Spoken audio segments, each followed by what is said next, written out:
In questo video vi parlerò di una patologia polmonare che può causare diversi effetti avversi sul cuore e sto parlando delle apnee ostruttive del sonno.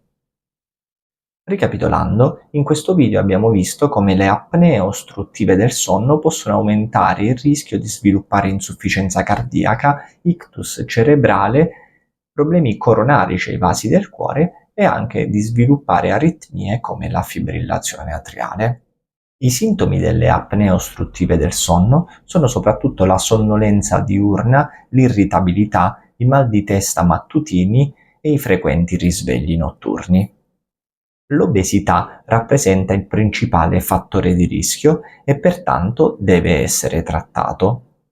Inoltre, in base alla polisonnografia, si valuta l'utilizzo della CPAP.